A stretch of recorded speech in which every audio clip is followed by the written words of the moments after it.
Freegame. What's up, y'all? This episode is brought to you by DistroKid. DistroKid is a service that musicians use to put music into online stores and streaming services. This includes iTunes, Spotify, Apple Music, TikTok, Amazon, Deezer, Tidal, and many more. DistroKid collects earnings and payments and sends 100% of the earnings to artists. Artists can also pay their collaborators. You can also get a hyperfollow to get more Spotify followers and promote your releases. DistroKid is also the first distributor to send music to TikTok. Use this link to get 40% off your first year's DistroKid membership. DistroKid.com/VIP/Freegame. All that information is in our description. Holla at your boy. Freegame.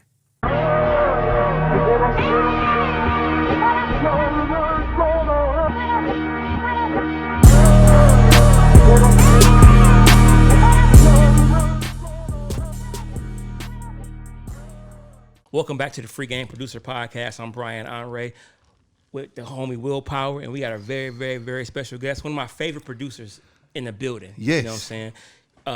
A legend in the production game. You know, sir. All the way back from talking about Ludacris, Ciara, talking about Field Mob. You know, you're talking about T.I., Young Buck. I mean, you can just go down the road. You know what I'm saying? Yeah. We got Jazze Pha in the house. How you doing, sir? Ladies and gentlemen, you're now tuning into the very best of yours truly, Jazze Pha, Burgundy, Obama, Luther King, Jr., Jackson 5 the first. Hey! Yes, because there is no second, there is no third, there's only a first. There it is. Longest name in the business, biggest name in the business, you dig? Man, look, bro. First, I just want to thank you, man, for coming on the show. I know you are probably one of the most busiest persons in Atlanta. Like, it's just dope, man. I see you out all the time.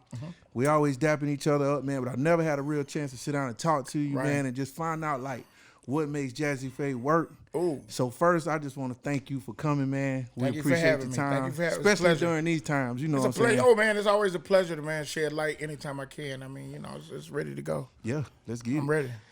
Now, you got a very, very great story. And I think a lot of people, they know how great you are, but they don't know, like, the journey, you know, and the background. So it's my understanding you grew up back and forth between Memphis and L.A. Is that correct? Yeah. Yeah. So- I was born in Memphis. Okay. When I was like about 4 years old, going 5, I moved to Los Angeles. Me and my mother, my mom and dad separated. My dad, who was, you know, one of the leading members of the Barcades at the time, they separated. So my mom took me with her on her hip to L.A. You know, she was a great background vocalist, and she sang with everybody from, you know, Philip Bailey to DJ Rogers, Billy Preston, and various others. A lot of Gap Band. Barbra Streisand. Yeah, all of those people. Like one of the greatest, you know what I'm saying? And with that, we were kind of like gypsies. Like, we moved all over the place. We were all over California, really. Yeah, it was crazy. So being that, you know, your father was in the Barcades and you're moving around a lot, what were obviously you were influenced by your dad, but what were some of your musical influences coming up? I mean, being on the road with my dad a lot, I mean, just like in the summertime, like I would go out there, I would be around Cameo, Switch, Brick, Switch, Stephanie dog. Mills. Switch, dog. Not before the barge. Right. You know what I'm saying? I was a kid, dog. Yeah. Like Rick James. Yeah. Wow. You know what I'm saying? Being around Cameo and Confunction. And, Wow. You know what I'm saying? And all of those guys, Al Green, and, you know, I watched my pop just really, really host some of the greatest parties. He was live. He was like the live one in the group. Right. So if you came to Memphis, when we were in Memphis during the summer, like, that's when all the concerts were. So everybody that came to town come by Daddy house. You know what I'm saying? Yeah. Because Daddy was the party man. Right. So, you know, they had all the party favors. I ain't gonna talk about all the party favors, but, you know, I learned later on why everybody was there. Right. Like, okay, they got the best of the best. Yeah, boy. You know what I'm saying? They got it all, boy. Yeah. I was like, damn, Christmas time, we really actually got the Merry Christmas, like, live, like the Temptations. Temptations was at the house. Everybody was there. Oh, Dennis wow. was always at the crib. Morris Day, everybody at the house. You know what I'm saying? crazy. So, you know, So you coming soaking that up. living it up. Oh yeah, soaking it up. OJ's, all that. Me and my dad and Eddie Lavert are very good friends to this day. Nice. Right now. You know what I'm saying? And just they just they got countless relationships. Isaac Hayes, I mean, Otis Redding. I mean, of course, my dad was, played behind Otis Redding as well. Man. So eventually you ended up being an artist. At what point did you decide to? Were you singing at first, rapping? And how did you get into that growing up? I was singing and rapping. I mean, I didn't know if I wanted to be like Bobby Brown or Soda So. You know what I'm saying? Yeah. Because it was at that point where it was like kind of like, you had Bobby Brown and you had Teddy Riley, and R. Kelly was just coming around. And R. Kelly was actually new when I came out. He was like, I was kind of like at the music convention showing him the ropes, like showing him around. Wow. And it was like one of those things where I went to Elektra Records. And I was signed by this guy named Doug Daniels and Bob Krasnow, who's an old Jewish guy, super, like he was like sick. And we didn't know that, but he passed away. So when he passed away, they dropped me from the label. They dropped me from the label. I had one single out as Phelan. My regular name was, my natural name is Phelan. And I had a song out. What song was that? I think it was called Dance for Little Life. Don't y'all go looking for it. Don't go looking for it. And do not play it. I'm glad the video ain't nowhere around. Dance for Life. I got all kind of good with that one. I go on YouTube and I try to find it. I can't find it. I kind of want to see it, but I kind of don't. Yeah. But so I got dropped from the label. So I had went back to like my record label, who was, my dad worked for this label, independent label called Mega Jam Records. And this guy named Terry Starks, he really believed in my dad and everything my dad believed in. And then in turn, he began to believe in me. And so he had a studio, so at that studio, when we had the big budget in, I never took in, I wasn't doing the business at the time. So I didn't know that everybody that was in there playing, the bass players, the keyboard players, the programmers. Out your pocket. No, I mean, I knew they were coming out of our pocket, but at the same time, I didn't know that they weren't the producers. I thought they were the producers because they were making the music. Yeah.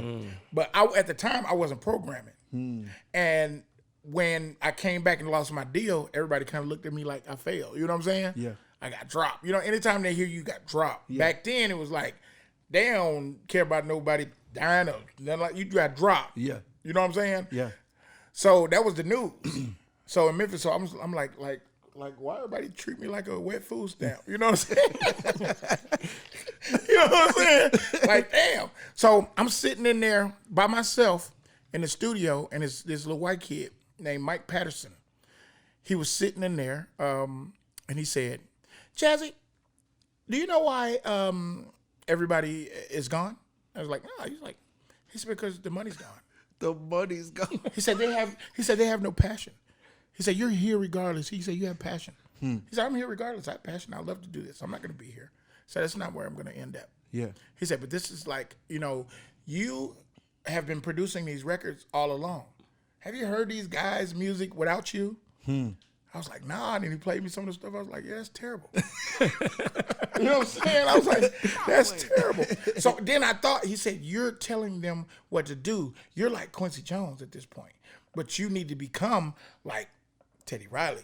You need to put your hands on the music. You need to put your hands on the music. So you go to this MPC. You start here. You start here, and we're gonna connect this with this keyboard. We're gonna MIDI them together, and we're gonna produce your next project. You're gonna do it. Wow. That's crazy. Yep. Introduction to taught me how to do it, and then I went on to meet my boy Slice T, which we did the first Tila album together. Yeah. And when we did the Tila album together, that's what classic. That's what took me there. Yeah. You know what I'm saying? That was even after I moved to Atlanta, though. Yeah. So that's a whole nother. That's the Show Enough era. Show Enough, yeah. Yeah. Show Enough era, yeah. I mean, that record, Show Enough, was so big that I had to move to Texas. Wow. And what's dope is what a lot of people don't know is that led me to find out why you see a lot of Texas rappers that you ain't heard about, but they still be rich. Free game. And you thinking they selling dope. You know what I'm saying? Right. Like, nigga, you selling dope. But then you go there and you go to Clovertown or you go to the south side or the east side or the west side, and they be like, "What you doing over here?" They might ask Slim Thug that or something like that, or if you ain't got no show, what you doing over here? Yeah. So that clicked in my mind, like these people don't travel. Like everybody go to this club or they go to that club or they go to like 3 clubs. They go to the strip club over here, the regular club over here, the lounge over here. Yeah. And everything's very like Away from each other. compartmentalized. Yeah. Everything is over here. It's separated like a lunch plate. You Yeah. know what I'm saying? Yeah. For real. So that's why people like Paul Wall, all of those guys, once they do a mixtape, they can go from club to club to club to club. Right. I can do a club Monday, Tuesday, Wednesday, Thursday, Friday, Yeah. in this area, then go over one city over, do the same thing. Once I make my rounds, it's time to do another mixtape. That's right. You feel me? Yeah. So I'm rich. Yeah. Yeah. So that's how Texas roll. Yeah. So it'll never be different because that's how they are. Right. They just that way. Yeah, I can attest to that because I've got friends that are, doing their thing in Dallas, Yeah. and it's like starting over when they go to Houston. But Right. once they get it popping, it's a whole nother thing, Yeah. and that's crazy. I never really been out there to find that out, but that's dope. Yeah. Yeah. Super territorial. Yeah, that's crazy. Very territorial. Yeah. Now I read somewhere that at some point when you're just getting started, you connected with MC Breed, and that kind of morphed into working with Eric Sermon. So how did guys like Breed, Sermon, Rico Way, how did you come into Atlanta and meeting those guys affect your Now, career? first of all, like that's an interesting story because, okay, over here, I'm gonna set the scene. You go over here to Howell Mill, the big Walmart right there. Yep. It wasn't no Walmart right there. Wasn't no Walmart. It was a ran down hotel called the Castlegate. It's called the Castlegate. I moved there. I lived there. I was living at the Castlegate. Wow. My manager, her name is Carolyn Miller. God rest in peace. She passed recently, but she had brought us to out here. It was me. I had a group called the Funkaholics. There was 4 of us, and 3 of us came down here to try to make it in the game. You know what I'm saying? Yeah. So we got down to I think we had about $13 between all of us. You know what I'm saying? Ty Day, the basketball player. Yeah. Ty Day, he was from Memphis. I didn't have no money. I didn't want to ask my daddy for nothing. Me and my daddy had got into it and whatever. And I was down to my last. You know how you pulling everybody with your bread. Yeah. So I'm like, I ain't got no money. He was like, man. Todd was like, man, you need to go to Atlanta. He gave me like, man, what it's gonna take? And I ain't want a lot of money. He probably would have gave me $20,000. Yeah. But I had a new basketball contract. Yeah. So he gave me like I think he gave me like $2,000, $1,900, something like that. Yeah. I was like, all right, this is good. I'll be good for about a month. Yeah. You know what I'm saying? 4 people. That shit was gone so fast. We done came out of Castlegate, got 4 rooms. What y'all don't want, $59? Okay, yeah. Everybody get a room. So we went down there. You get a room, you get a room. So it broke down. It broke down at the last minute to us having 1 room. Yeah. My manager, she was so smart. She found a dude down in the kitchen. You know what I'm saying? She's cool with. He was feeding us and shit. Come on. You know what I'm saying? Found out we was talented. He was cool. She started liking her. I was like, great. Hey. You know what I'm saying? Yeah. Then she, like, out of the blue, she was like, I know MC Breed. I was like, what? I said, we're around here eating scraps. And we eating chicken, chicken finger me to death. Pause. It sound right.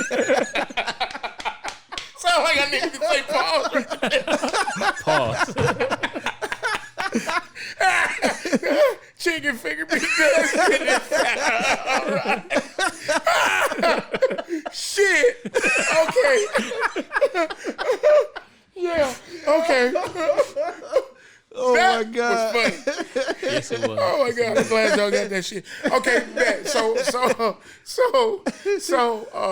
we went to a studio over there on South Atlanta Road. Yeah.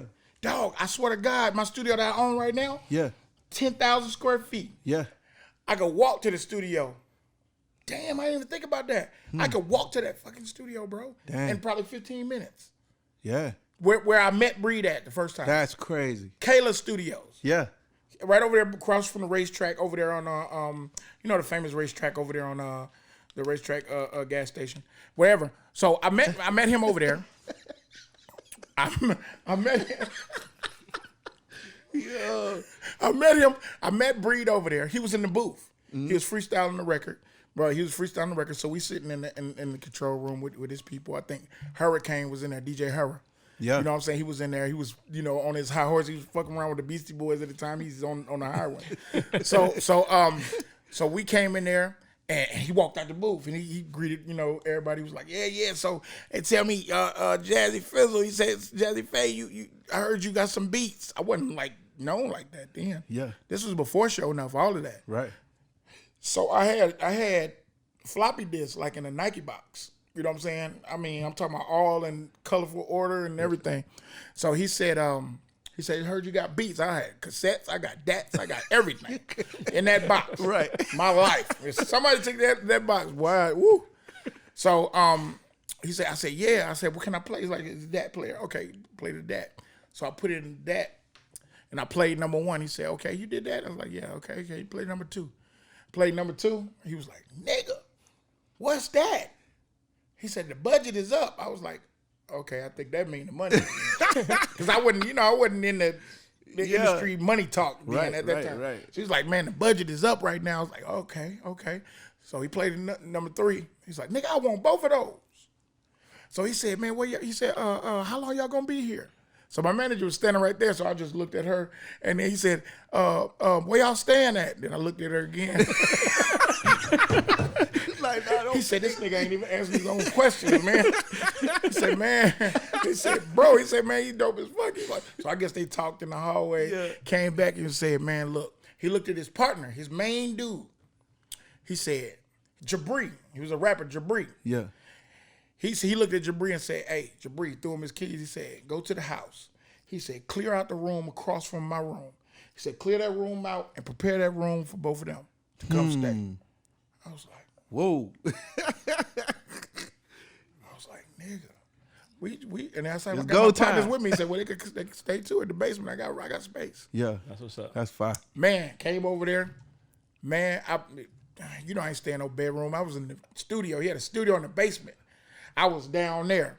The whole time. What? And then he comes in every day. I kid you not. Came in Too Short. I met Too Short. Then I met G. G hooked it up. Yeah. G hooked it up. Yeah. So G came in, was like, nigga, you made that beat?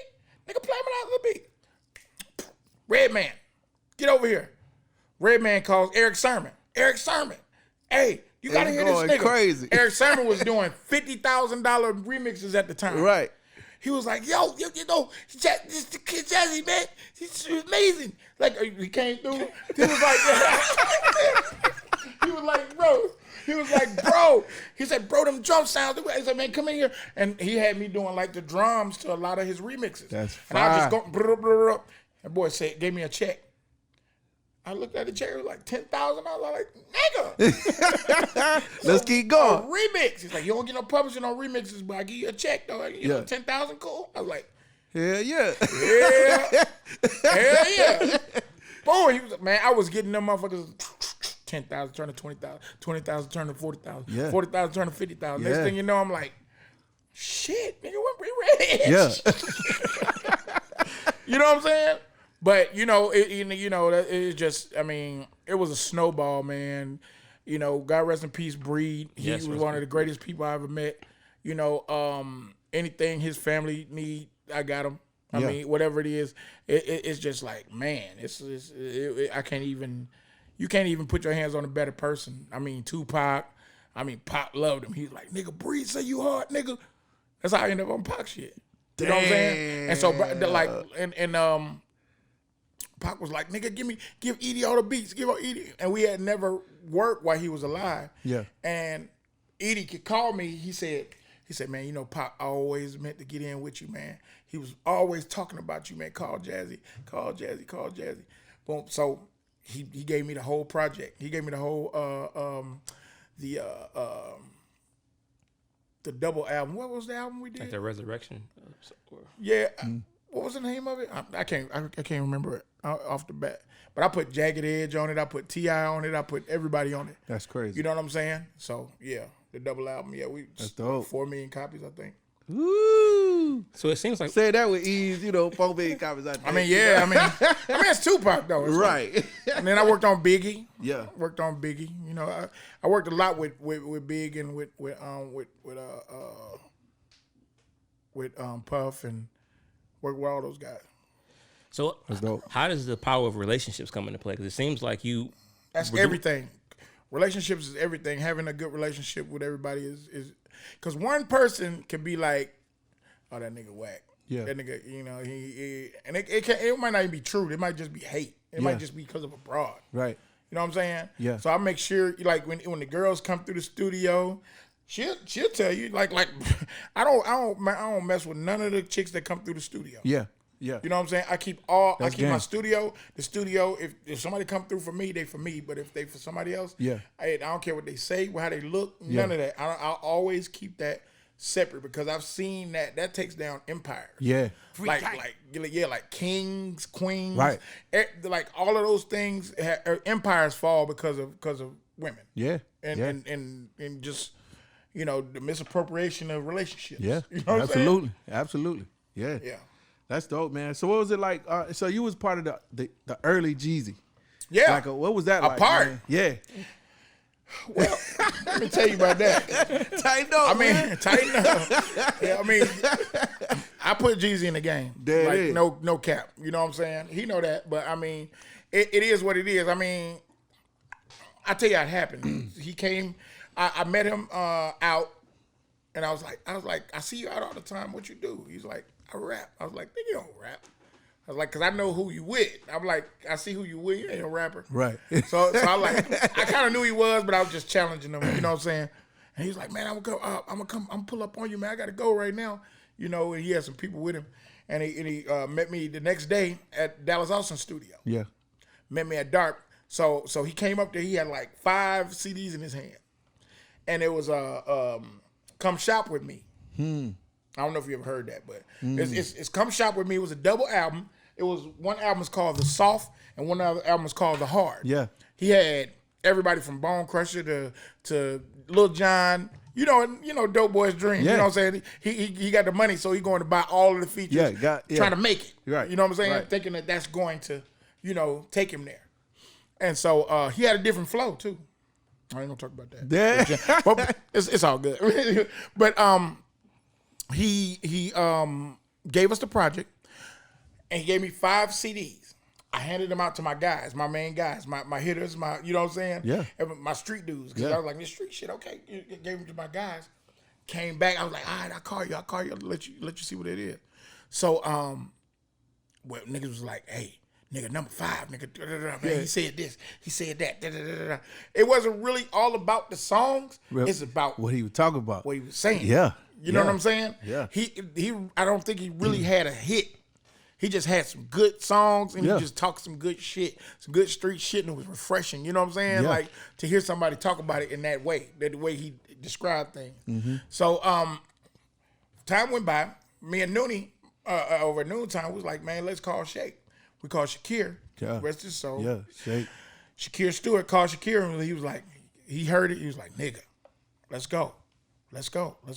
So got Coach K, got Kinky B, all of us. We went up to my boy Big Zach, my boy Noonie. All of us went up to New York. Went to New York, met with L.A. Reid. L.A. Reid was just getting in the building at the time, up at Def Jam. Def Jam, yeah. Yep. He was just getting at Def Jam, and I think like Jim Jones was up there getting a haircut or something like that, because you had them. He wasn't in his office. LA wasn't in his office, so he was over there by where they were getting. They had like a makeshift barbershop they had created. Diplomats was running shit there. Right. So they in there just getting haircuts and smoking weed, and shooting dice, and So we playing the music. I said, Jeezy, when LA, because I've met with LA already and done things with him. Yeah. So we had Ciara already about to drop. So this is not our first time dealing with LA, so I know how he moves. Yeah. So I said, LA is gonna have his phone, and when he hears a song he likes, he's gonna hit a button, and then everybody's gonna pile in the room. He's already got a group message already going. Right. You know what I'm saying? So if this shit is hot, I'm gonna hit y'all, and if it's a go, and then y'all come in and just give me the. Yeah. You know what I'm saying? So we in there. He played the song. We getting money over here. What it do, pimpin'? LA didn't move. Uh-oh. And that was like the single at the time. He Right. was like kind of like, I just want to do a single deal with him and see how it go. I was like, I said, he not really a single deal type of guy. But I was just like, okay, y'all come on. Because the CTE and Show Enough are still two different things, even though I had Jeezy signed at the time. Right. You know what I'm saying? So he came in, he didn't move to that record. So I don't know if he wanted me to play my records that I did on Jeezy. So I played them because I mean we didn't have shit else to play. Right. So I played the record. Dave Chappelle. I'm rich, bitch. 2 cars in the truck. Hey. I'm rich, bitch. Hit the club, tear it up. Hey. That motherfucker L.A. Reid said, nigga, what the fuck is that? Hey, he stopped the beat. He said, stop that. Take that back to the top. He said, come on, do it. So, mind you, Jesus sitting there, man, with rose gold on. He got, man, about $50,000 worth of jewelry on. He's sitting back like, nigga, perform? You know what I'm saying? Yo. Like, he was like, yes. That's his thing, man. Come on. Yeah. Come on, I want you to do it right here. He hit that button. When he hit that button, Skane Dollar came in. Tina Davis. Yeah. James Bartles, that was running the finance department. We had Shakir Stewart there. It's check time. Kevin Lyles. Kevin Lyles was in the building. Yeah. Jim Jones walked in there, and when Jim Jones walked in, L.A. Reid's eyes was like golf balls. He was like, Jim Jones don't walk in here. Jim Jones was kind of like, this nigga ain't no Def Jam nigga. You know what I'm saying? He fuck with L.A. Right. You know what I'm saying? He's like, hey, he came in. Jim Jones came in and dapped me up. He said, do your thing, Playboy. That's one. He said, that nigga's one. And L.A. Reid was like, whoa, Jim Jones. Like, because they was like the Bible at Def Jam at the time. Like, you know what I'm saying? I know if we don't do it, they gonna grab that nigga on the way out the door. Yeah, right. You know what I'm saying? Your Dame and all them niggas gonna be like, yeah. You know what I'm saying? Get this nigga. That's how he ended up, with Jay and all of that. So, because it was like talking, you know what I mean? So, he was like, man, get them niggas lunch. Get them whatever they want. Because we about to do this deal right now. Yeah. About to do the deal right now. Man. So we did the deal. That's crazy. Well, I want to get into more of that and also some of the Ciara stuff. We're going to take a quick break, though, and we come right back with the Freegame Podcast. What's up, y'all? This episode is brought to you by DistroKid. DistroKid is a service that musicians use to put music into online stores and streaming services. This includes iTunes, Spotify, Apple Music, TikTok, Amazon, Deezer, Tidal, and many more. DistroKid collects earnings and payments and sends 100% of the earnings to artists. Artists can also pay their collaborators. You can also get a hyperfollow to get more Spotify followers and promote your releases. DistroKid is also the first distributor to send music to TikTok. Use this link to get 40% off your first year's DistroKid membership. DistroKid.com/VIP/Freegame. All that information is in our description. Holla at your boy. Welcome back to the Freegame Podcast with our very, very special guest, Jazze Pha, in the building. Yep. Ooh. We're just talking about you helping Jeezy get in the game. Somebody else that you helped get in the game was Ciara. Yeah. And y'all did magic. Magic. And this legendary stories about how that happened. Like, how did that happen? Yeah. A friend of ours, TA, had brought her to DARP once again. Dallas is a very good friend of mine, and he really opened his doors and like family, and just let me just come in and do my thing. He believed in my vision. He believed in my lineage. Yeah. You know what I'm saying? Yeah. And he knew that I had great studio etiquette. I know what I was vibey. You know what I'm saying? I know how to, I understood his vibe most of all, and respected his whole His his space, everything. sanctuary. Yeah. Mm-hmm. You know what I'm saying? Yeah. So that's so important. You know what I mean? So when important. When you get people that come in and you make them, you can direct the traffic and you can control the atmosphere. Yeah. You know what I'm saying? That's important. Yeah. So shouts out to Dallas, man. That's my man. You know what I'm saying? My brother for life. Yeah, he opened his doors to me, and I was like, if you ever walk in the dark, you just like as soon as you walk inside the building, like you cut to the right, and then like I was like over in the little cubby hole to the right, so you could easily walk past and miss me.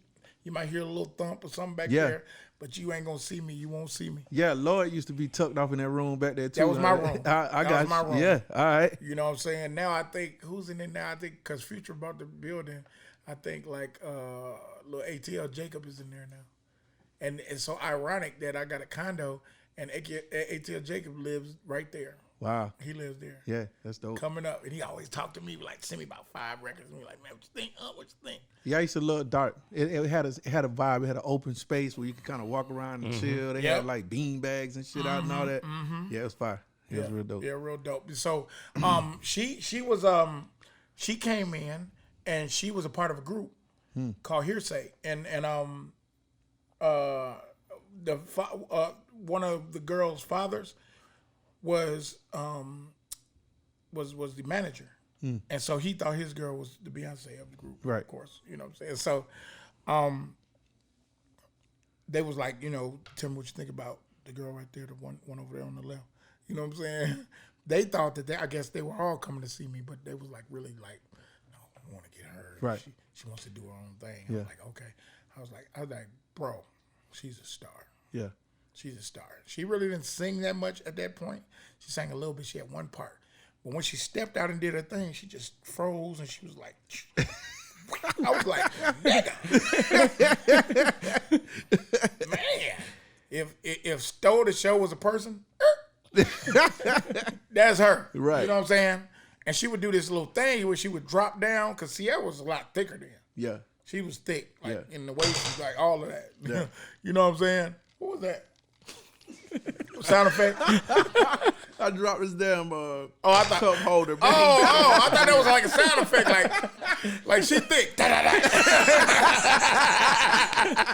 But no, one of y'all sound effects like da-da-da. Thick. Da-da-da. I want to da-da-da because you so thick. Oh, you ought to put that in there.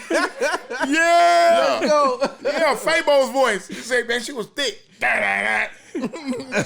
Because you so thick. Hard. Come on now. Yeah, don't front on my shit now. Don't front on my production. Come on, man. Let me produce y'all, man. So she was doing her thing, and she was just it. Yeah. And she came to the studio like every day, you know, these big old house shoes and just, you know, just the spirit, you know what I mean, come through the studio. We didn't work like the first 3 days. I don't think we did anything. And everybody was like, when y'all gonna do something? And I'm like, man, you know, it's kind of like, you know, I'm getting the vibe. She would just be dancing everywhere. And I was like a grandmama want to put a shawl on her. Like, she was so sexy. You know what I'm saying? She was 17 though. Mm-hmm. So, you know, you got all these dudes running around dark. I'm like, stop dancing. Right. You go like, ahead and chill out. Sit down. Like, it's too much. It's too much. But so if something clicked in my head, like, I got to make the music that goes to that. That's right. You know what I'm saying? Yeah. Cause cause I always like when I'm making music or doing a project or anything, it's all about the canvas. Put some paint where it ain't. Come on, You know what I'm saying? man. Don't come in there and do, I'm gonna come in there, I'm gonna sound like Future. Come on, man. I'm sound like the Talk to me. Migos. Nigga, I don't wanna Put sign. some paint I don't wanna where it sign none of y'all niggas. I wanna sign the next nigga. Right. The next one. Who dares to do something different? That's right, man. You know what I mean? Yes, sir. And they gonna be the one. Yeah. They gonna be the one. They got the confidence, they got the thing, they got the determination, and they like to work. Cause now, like somebody less talented than you can outwork you and kill you. That's right. They gonna kill you. Yeah. Ain't nobody outworking Too Short. That's right. You think Too Short out here trying to out-rap anybody? Not at all. No, but I bet you they don't get bread like Too Short. Come on, man. Who you know, 50-something years old, still getting $70,000, $80,000 a track? Yep. Come on, dog. Are you killing? I pattern my life after people like that. That's right. You know what I'm man. saying? That's dope. So we went in. I think the first 3 days me and CC worked, it was like, I think the first day we did, I went on an up tempo. So I was like, I did the looking at you, man, you got a girlfriend too. I did that. Second song, you changed the game. I like your thugs. Man, y'all knocked it out the park. I did that, and then I did pick up the phone. That's crazy. Pick up the phone, boy, pick up the phone. That I know you see me on your color ID. Yeah, that me and Jonte Austin. You know what I'm saying? So we went in there. King knocked Jonte. that. Yeah. Oh boy, King. Quick with it. Yeah. And we did it, and I was sitting with L.A. Reid. It was my first time having a meeting like with an executive, a big executive, and about music. You know what I mean? I always just made placements off of knowing artists and have a relationship with artists. Mm-hmm. And nobody had really sat down and met with me. And LA was like, I want to meet with Jazzy. I want to meet with him, bring him in. So I'm not knowing what to do or how to act in the damn meeting. So I'll just come in playing. I'll play him Slick Rick. I play him Joe. I played him everybody shit. He said, hey man, all those are great songs. He said, but I can't do shit with that. He said, give me something I can have. Yeah. And I wasn't ready for C yet. And Shakira was sitting over there like, nigga, play the girl. I was like, what? Who? He said, the girl that you working on, the girl. The girl, dancing girl. I was like, I had just bought a Bentley. So I went downstairs, went down to the car, popped it out, came upstairs, and I played it. I think I played Thug Style first. Noonie looked at me and said, play Thug Style. He was throwing sets like Thug Style. Since LA, man, he gonna like Thug Style, I'm telling you. Man, I played that shit. That nigga, hey you, it's me, turn the music down. That nigga said, what is that? Yeah, man. Then I played a couple of the other records and he went right back to that when he said, who is that? And he was like, you got pictures of her? I was like, here she go right here. That was it. He was like, yeah. That's it. That's it. How old is she? I was like, 18. I'm like, what? Yeah. She dance like she can dance? I was like, nigga, can't she dance? Yeah. That's what she doing now. She's somewhere dancing looking crazy. I was like, she's not ready, bro. She is not ready for you to see her. Yeah. He was like, I got to leave tonight. Yeah. I said, bro, I'll be doing a disservice. I said, she's not gonna like it. She's not gonna pull up and she's gonna be mad as hell if I tell her she gotta come like she looking. He's like, all right, so tomorrow he looked at his assistant and said, Can we do this tomorrow? Can we? Yeah, so fixed it. Came in the next day. As soon as he saw, I didn't know how to act once again. Yeah. I had everybody from the whole label at the damn meeting. Yeah. I had about 30 people. So he walks in like, where is she? I heard his voice. He didn't say, what's up? Where is she at? Then I said, everybody move back. Everybody move back. He saw her. She was just standing there like this, and she was looking like, man, she looked so amazing. He was like, come here. It's over. It's done. It's over. That's so good, man. Next time we met, she was dancing and popping and shaking in the damn office of New York. There it is. Yep. God. Yep. So like from the development side, like so once you got to go, what y'all do from there? Was it just about? I called Divine Stevens. Yeah. Divine Stevens come and put the eye of the tiger in her. Mm-hmm. I called Tamika Foster. You know what I'm saying? Who became Tamika Raymond? You know what I'm saying? Usher's, ex-wife. She put the look. That thing, that vibe, something that nobody else had. Come on, man. You know what I mean? With the boots, she had the high rider boots, the low rider pants. Yeah. You know what I'm saying? And the bathing suit top. Yeah. You know what I'm saying? People were going after that. We were just going after a look that was, undone. Yeah. And just to go with what she was doing. Yeah. And we shot the first video with Benny Boom over in Campbellton, over there. Not far from here. That's crazy. Man. Next thing you know, she in small towns like the one I'm from, pulling up, doing little Going crazy. the wall spots and all that, bro. It was Going crazy. Yeah, that's so good. And then I was like, man, let's go down to Miami and cut some records and all of that. And while we were cutting records, I see this Ninja Turtle colored Lamborghini pull up. This thing is loud. It's like, wow. It pulls in real fast. And like somebody comes out and it moves the cone, from outside, and she backs in. Door goes up. She jump out, Missy. Whoa. Missy jumps out. Hey, what's up? What's up? It's like, yo, I'm Jazze Pha. She's like, what? Jazze Pha? I heard about you, bro. You hard. You hard as hell. Like, we got to do something. Yeah. I was like, okay. I said, I got this artist. Say. She was like, we were outside. And she walked over there. She was like, OMG. She was like, oh, she's a cutie. She's like, oh, she can dance? I was like, yeah. She wanted to play the music in her car. Boom. They was off doing their thing. It was over with. Just kicking it. I think they just kicked it. Yeah. And I think about a month later, I went home. I think I did something I had Carrie Hilson with me as well, right? Because she wrote on Looking at You. And she called me one day and was like, yo, send me some beats. Send me some beats right now. Send them to this email. I'm ready. I'm ready to do her project. I got it on my mind. I was like, all right. I sent her 5 records. I sent Missy 5 records to show you how genius she is, right? Missy sent me back 5 records done to each beat that I sent. Wow. All of them was up-tempo, and she made it a continuum. Like the CD was like a mixtape. It was like, new shit, Ciara, Jazze Pha. Song drop. Whoa! Oh, you like that shit? Oh, DJ's gonna be playing that shit. Gonna be going crazy. Whoa! Wow. 1-2 step. This is how to.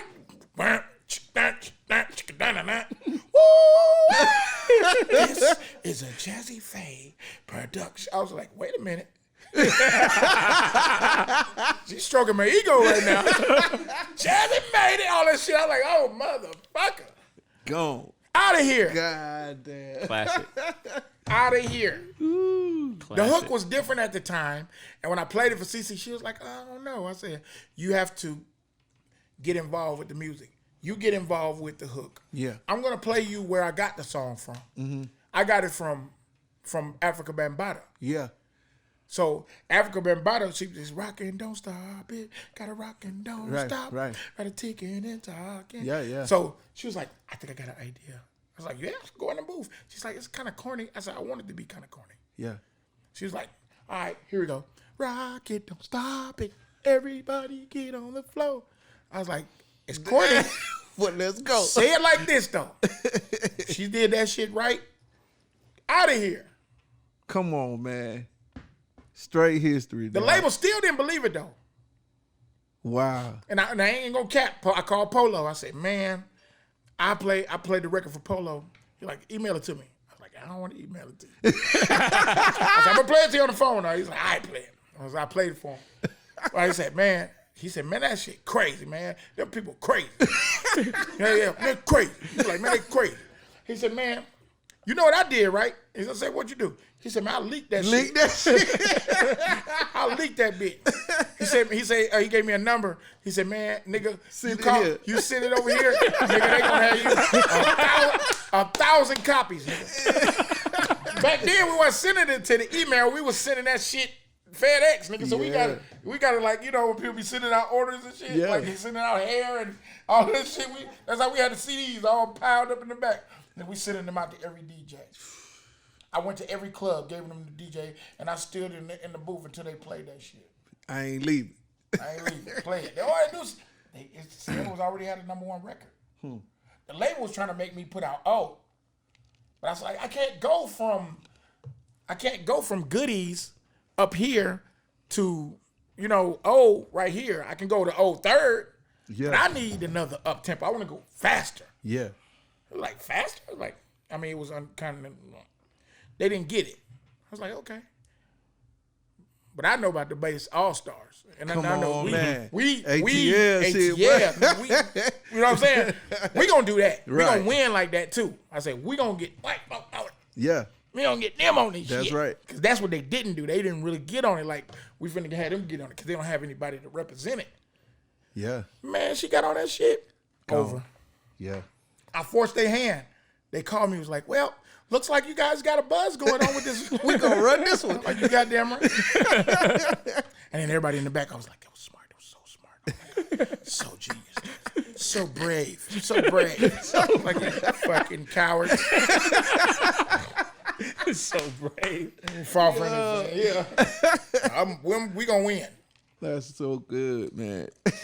Yeah, you've had a lot of great moments though. Yeah, man. You know, throughout your production career. I was looking over your discography.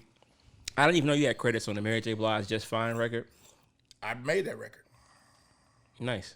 Yeah, well, I didn't make it by myself. I mean, we were sitting in a meeting. It was me. I was working with Tricky and Dream, and at the time, me, Tricky, Dream, Esther Dean, all of us over at Triangle Sound, which is Red Zone. Yep. You know what I'm saying? So I was working over there, and we had a meeting. So we sitting in there, and I think like Mary was sitting behind us, and the meeting was over. So when the meeting got over, everybody walked out in the hall, dispersed out in the hall. She was waiting for somebody to bring her some barbecue. She wanted some barbecue from this place, and she was waiting for the barbecue to come. So she was like, we was just talking. She's like, Jazzy, I'm like tapping the sounds. She's talking to Chris Hicks' wife at the time. Keisha, they're really good friends. And so I'm tapping on it. I'm like, Tricky done loaded up my sounds over here. He had all my sounds loaded up. Because we use the same sounds on a lot of stuff because we were doing the records together. And she said, I never, you know, when I'm in the studio, I never, you know, nobody puffing. They always give me the song and it's ready to go. I was like, what? I was like, she's like, yeah, I don't sit there and make the songs with them at all. I was like, what? You never sat there while somebody's like, nope, I never have. I was like, oh, you don't say. Let's go. She said, it was a good tempo. Like 105, 107, something like that. Boom. Off the drum track alone. She was ready. I just got through telling Ron Fair this on the phone. Because Ron Fair added the horns to it. But Ron Fair, he was like, I was like, you like that beat? She was like, that's my first single. I was like, huh? No words, no nothing. I said, so what would you say? She said, well, can we get Dream and them in here? Because I want everybody to hear what I got to say. So, yeah, so everybody came back in. And I think they heard the beat, and they was like, yo, what are you doing, Jazzy? Like, you know, she's in here, and like, making beats and shit. You know what I'm saying? The queen is here, and you're making beats. We're not all together on this right here. So she says, well, Jazzy just made a beat, and I think this is my first single. So let me tell you what I want people to know on this song. I want people to know that I'm not sitting somewhere crying. I'm not sitting somewhere sad. I'm just fine. I'm all right. Damn. Dream was like, Dream said, play that. I was like, uh-oh.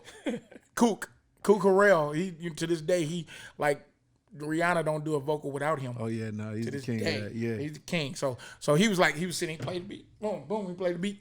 So that nigga said, all right, give me a track. Went in the booth, say nothing to nobody. Boom, he just walked in, beat. He's like, fine. The boy, Tricky walks over to the keyboard. Like, oh shit, something going on. I got on the guitar. Beep, beep, beep, beep. Magic. Out of here. Just Damn. fine. That's how it happened. Oh my God. No effort. Zero effort. It was Does that happen for you all the time? Like all the time. Your big records are the ones all that the time. didn't take nothing? All the time. Wow, man. 1-2 step. Out of all of that batch of records I sent, took me the least time. Yeah. But I wanted to reach out to Bambaataa because I knew that he was, you know, he was funny about letting people use his record. I said, man, how much we going to pay you for using this record? He said, Young Blood. He said, your daddy James Alexander. I was like, yeah. He said, listen, that's all I want you to know is when I call on you, I want you to answer. Yeah. Well, whatever I need you to do, you gonna do it. I was like, ain't nothing illegal. Yeah. I was like, all right. I say, I got you, bro. I say, all right, it's yours. Say, wherever I need to sign, I do it. All right, I got you. I was like, look at God. what? Look at. I never talked to him after that. I was like, Mr. Bambaataa, did you know we sold 5 million records? 5 million. Wow. Yeah, and it's the biggest ringtone of her whole career. Man. That was easy to clear. I bet he happy he cleared that. Oh, my God. All the way happy. I am. I still give him credit, though. There it is. Well, you have an eye for, like, new talent. I know you were working with, rest in peace, of Young Greatness. Yeah. You would, found him. What was that like? And what do you look for when you're looking for new artists? Oh, well, I didn't really find Young Greatness. He kind of found me. You know what I'm saying? And between him and Dirty Bird, I say he did. DJ Blue, him and T from Exclusive Game, they'll fight over who brought greatness to the table, whatever. Yeah, I don't care about that. But we met in Exclusive Game, like really had our synergy match there. Like we kicked it and just was playing beats. I was playing beats on the pill, and we were just in there, him, me, his crew. We just drinking and just freestyling. He was like, "Nigga, you hard." I was like, let me tell you something, dog. I'm a sponge. I'm also an artist. I can rap. I can sing. I was like, nigga, you ain't got more cadences nor more melodies than me. You Dream, you Esther Dean, you Tricky, none of y'all niggas. It's like, because y'all ain't been where I been. Y'all ain't listening to what I listen to. Now, I might not apply it like all of y'all do, but you don't got more than me. Right. No, none of y'all niggas. Because it's like I come from like we book when I met Cash Money, we booked out Patchwork for 2 years. So you working with 10, 15 rappers.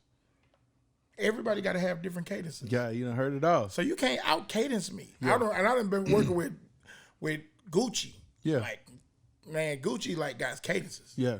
Like he got cadences, dog. Yeah. Like, and so does Manny Fresh. Yeah. Like cause he gotta help people with their records. Like being around like Wayne, like come on, man. I done gave Wayne cadences. Yeah. You know what I'm saying? If you feel uninspired, I mean, anybody can inspire anybody. Yeah.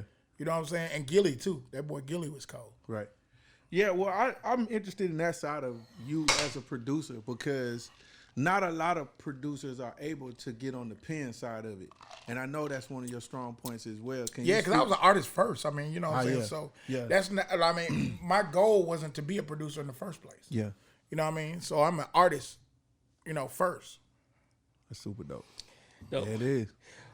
Well, yeah, man. Yeah, I think that's it, man. I think we got what we need, man. This right here was super fire, man. Yeah. I appreciate it. Like you coming here and dropping game for us, it means the world to us, man.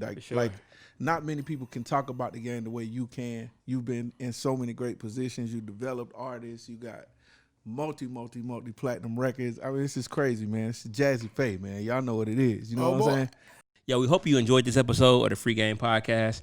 If you did enjoy it, make sure you subscribe to the Airbit channel right below. Just hit subscribe on the button below. Or you can go to youtube.com/Airbit. You know what I'm saying? If you're feeling the podcast, make sure you share it. Let your friends know. Also, there's an audio version of the podcast. Look in the notes below and you'll see where to subscribe to that at. Yeah. Freegame Podcast. Freegame.